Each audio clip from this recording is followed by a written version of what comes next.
नमस्कार मंडळी, जय शिवराय। आपण आहोत मुंबईच्या मराठी पत्रकार संघामध्ये आणि मी पत्रकार मंगेश आपलं स्वागत करतो। 25 वर्षापूर्वी कलाकार एकत्र येतात काय, ते सामाजिक संस्था स्थापन करतात काय, कलाकारांच्या कुटुंबांसाठी कुटुंबातील सदस्यांसाठी वैद्यकीय मदत उभारतात काय आणि हा म्हणता त्याला 25 वर्ष होतात काय। तर अशाच एका कलाकारांच्या सामाजिक संघटनेला 25 वर्ष पूर्ण झालेत आणि त्यांची सिल्वर जुबली सोहळा हा साजरा होणार आहे। आपण त्या कलाकारांच्या संस्थेचे संस्थापक सदस्य जे आहेत त्यांच्याशी बोलणार आहोत। आपल्यासोबत आहेत कवाडे सर। कवाडे सर, आपलं मुलाखतीमध्ये स्वागत आहे। कसा प्रवास होता 25 वर्षांचा, काय सांगाल तुम्ही? सर नमस्कार, मी सम्यक कोकण कला संस्थेचा अध्यक्ष या नात्याने सम्यक कोकण कला संस्था ही सन 2000 साली बीटी कदम यांनी स्थापन केली।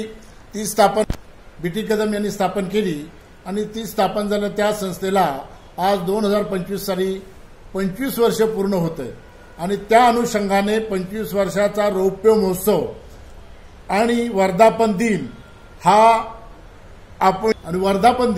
हा आंबेडकर भवन दादर पूर्व या ठिकाणी 29 नोव्हेंबर 2025 रोजी सायंकाळी 4 वाजता आयोजित करण्यात आलेला आहे।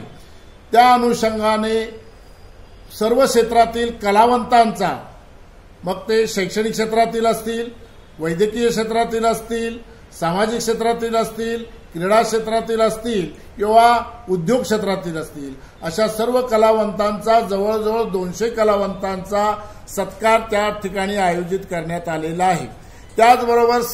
त्याचबरोबर 25 वर्ष पूर्ण झाल्यामुळे स्मरणिका छापण्यात येणार आहे आणि दरवर्षाप्रमाणे दिनदर्शिका छापण्यात येणार आहे।